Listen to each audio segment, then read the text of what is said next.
नमस्ते छात्रों। कल अपन ने कोयला और पेट्रोलियम पार्ट के बारे में लास्ट वीडियो में अध्ययन किया था, जिसमें अपन ने कोयले के बारे में पढ़ लिया था। आज अपने को क्या पेट्रोलियम से स्टार्ट करना है। पेट्रोलियम क्या होता है? इसके अंदर पेट्रोलियम के अंदर पेट्रोल और डीजल दोनों शामिल होते हैं, और जो ज़मीन से निकलने वाली गैसें होती हैं उनको भी शामिल किया जाता है। तो पेट्रोलियम में आप जानते हैं कि ईंधन के रूप में पेट्रोल का उपयोग हल्के स्वचालित वाहन जैसे मोटरसाइकिल, स्कूटर, कारों आदि में होता है। अपने को पता है कि पेट्रोल का यूज़ कहाँ कहाँ होता है।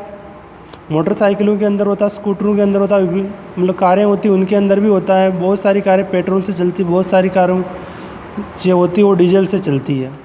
यानी ऐसे अगर सम्मिलित रूप में कहें तो अपन इनका उपयोग जैसे पेट्रोलियम का उपयोग ही करते हैं, इनको ईंधन के रूप में करते हैं। ईंधन उसे कहते हैं जिससे वाहन चलाए जा सकते हैं। भारी मोटर वाहनों जैसे ट्रकों, ट्रैक्टरों को चलाने के लिए डीजल काम में आता है। यानी जैसे भारी वाहन होते हैं, इनको चलाने के लिए किसका यूज़ किया जाता है? डीजल का यूज़ किया जाता है।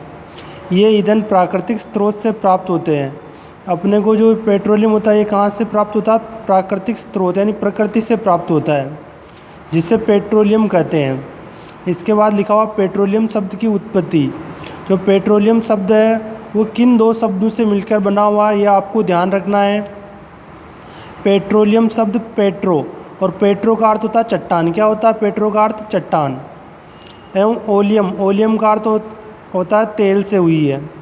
यानी क्योंकि ये ज़मीन के नीचे चट्टानों के मध्य से निकलता है, यानी जो चट्टानों के मध्य से निकलता है, इसीलिए इसको अपन पेट्रोलियम कहते हैं। और दो शब्दों से बना है, पेट्रो प्लस ओलियम। और पेट्रो का अर्थ होता है चट्टान और ओलियम का अर्थ होता है तेल। पेट्रोलियम का निर्माण समुद्र में रहने वाले जीवों से हुआ है।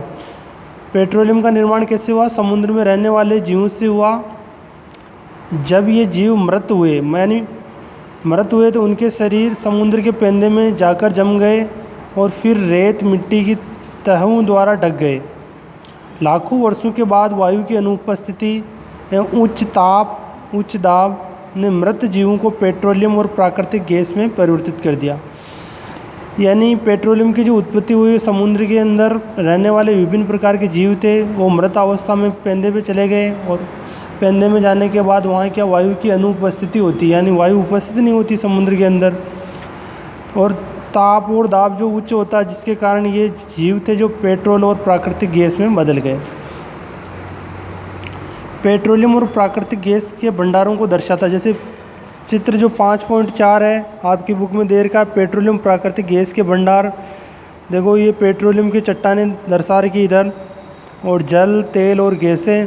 और इसके बाद अपन जो कुएँ खोदते हैं, बिल्कुल इसके सीधे कुएँ खोदते हैं और बहुत गहराई तक खोदने पड़ते हैं, उसके बाद पेट्रोलियम की प्राप्ति होती है। उसके बाद जो बॉक्स बना हुआ, ये बॉक्स मतलब इम्पोर्टेंट है, इससे क्वेश्चन पूछा जा चुका है और आगे भी पूछने की संभावना है। देखो क्या लिख रखा है इसमें, विश्व का पहला तेल कुआं, यानी विश्व का जो प्रथम तेल कुआं वो कहाँ पे खोदा गया था? पेंसिल्वेनिया अमेरिका में। पेंसिल्वेनिया अमेरिका में, और 1859 में खोदा गया था।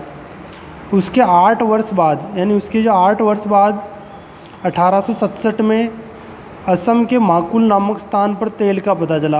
असम कहाँ है? अपने भारत के अंदर है, और असम के माकुल में तेल का पता चला था। और भारत में तेल कहाँ कहाँ निकलता है? असम में निकलता है, गुजरात में निकलता है, बॉम्बे हाई में निकलता है, और गोदावरी तथा कृष्णा नदियों के बेसिन में पाया जाता है।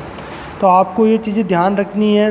विश्व का पहला तेल कुआं कहाँ खुदा है? पेंसिल्वेनिया अमेरिका, और 1859 में खुदा हुआ।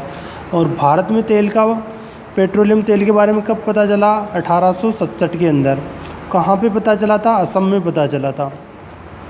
और भारत में पेट्रोल कहाँ कहाँ निकलता है वो भी आपको ध्यान रखना पड़ेगा।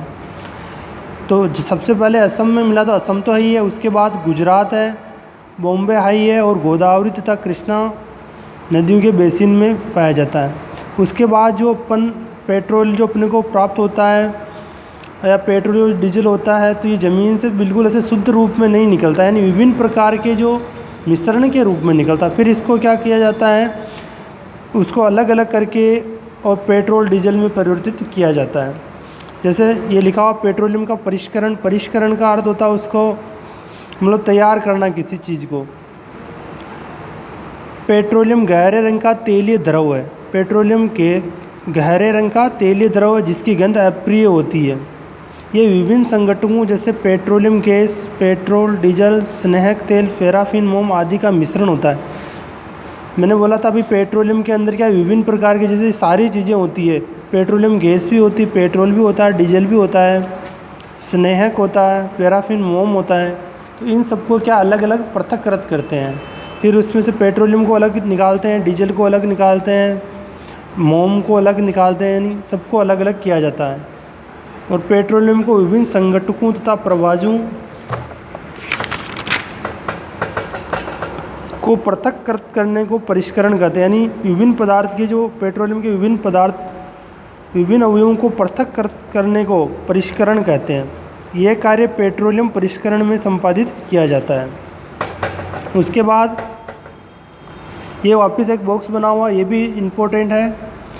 पेट्रोलियम और प्राकृतिक गैस से अनेक पदार्थ प्राप्त किए जाते हैं जिन्हें पेट्रो रसायन कहते हैं। पेट्रो रसायन की परिभाषा आपको लिखनी है। ये पेट्रोलियम और प्राकृतिक गैस से अनेक उपयोगी पदार्थ प्राप्त किए जाते हैं जिन्हें पेट्रो रसायन कहते हैं।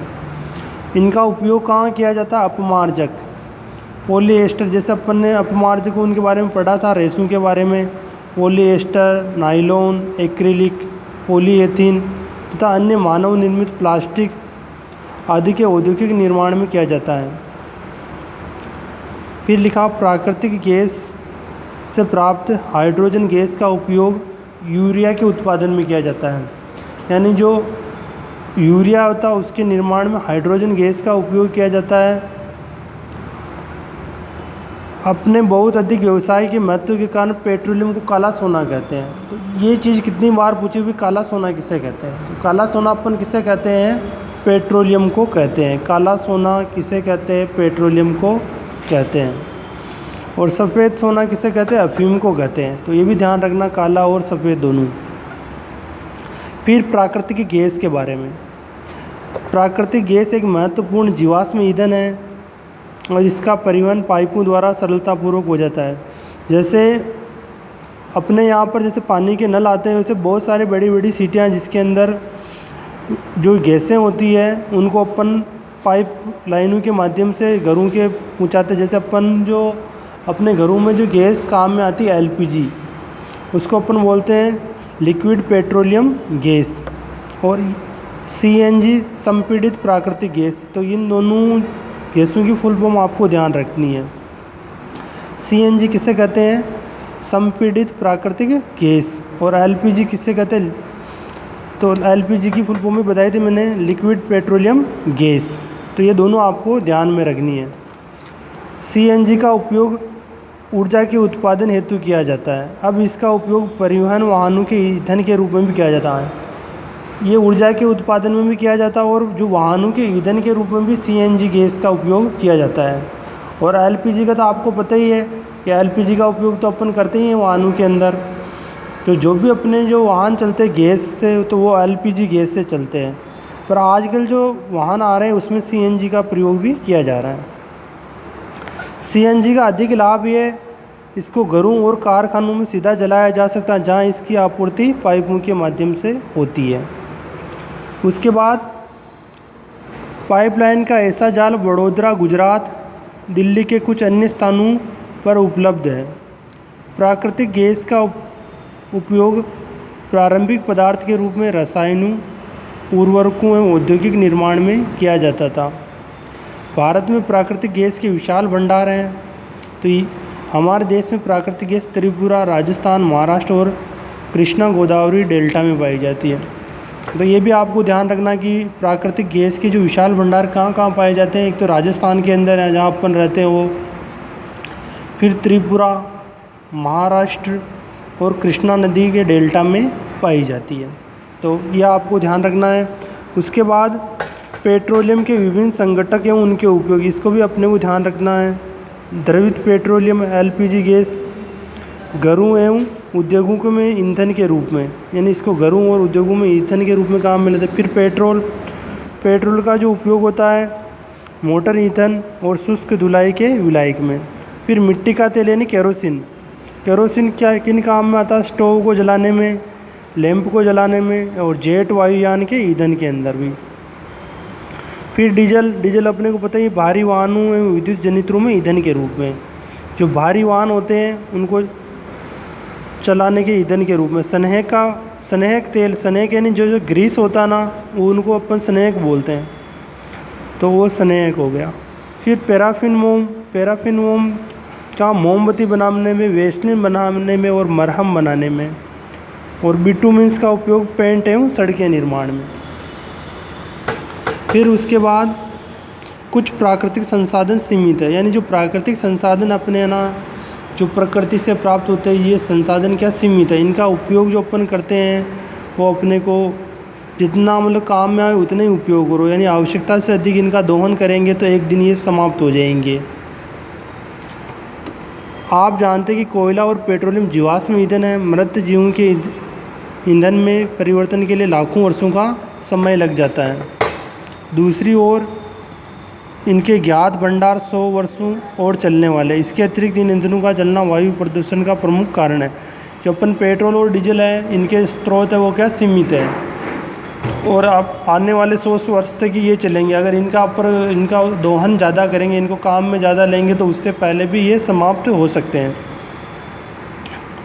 इसके अतिरिक्त इन ईंधनों को जलना वायु प्रदूषण का प्रमुख। अपन जैसे पेट्रोल और डीजल और ये पेट्रोलियम पदार्थ जलाते हैं, इससे क्या वायु प्रदूषण होता है। इनका संबंध विश्व उष्णन से भी है। ये आवश्यक है कि हम ईंधनों का उपयोग तभी करें जब वह आवश्यक हो, यानी कोई भी चीज़ की जब आवश्यकता हो तभी उन्हें यूज़ में लेवे। परिणाम स्वरूप पर्यावरण बेहतर बनेगा, विश्व उष्णन का खतरा कम होगा और ईंधन की उपलब्धता लंबे समय तक रहेगी। भारत में पेट्रोलियम संरक्षण अनुसंधान PCRA, ये ध्यान रखना PCRA की फुल फॉर्म क्या होती है? पेट्रोलियम संरक्षण अनुसंधान संघ। लोगों को सलाह देते गाड़ी चलाते समय पेट्रोल डीजल बचाए, उनके गुर से जहाँ तक संभव हो गाड़ी समान और मध्यम गति में चलाए, यानी गाड़ी जो अपन चलाते हैं वो फास्ट गति से नहीं चलानी चाहिए, ज़्यादा तेज़ नहीं चलानी चाहिए। यातायात लाइट अथवा इसकी प्रतीक्षा करनी हो तो गाड़ी का इंजन बंद कर दे। यदि कहीं अपन क्रॉस कर रहे सिग्नल के ऊपर, अगर रेड लाइट जल रही है तो अपन वहाँ अगर खड़े हो रहे तो गाड़ी को बंद कर दें, उसके ताकि ईंधन का बचाव करें। टायरों का दाब सही रखें और गाड़ी को नियमित रखरखाव सुनिश्चित करें। इसके बाद जो अपना ये चैप्टर है ये समाप्त हो जाता है, और बाकी जो नेक्स्ट वीडियो में अपन नेक्स्ट चैप्टर का अध्ययन करेंगे। बच्चों आज की क्लास के लिए थैंक यू।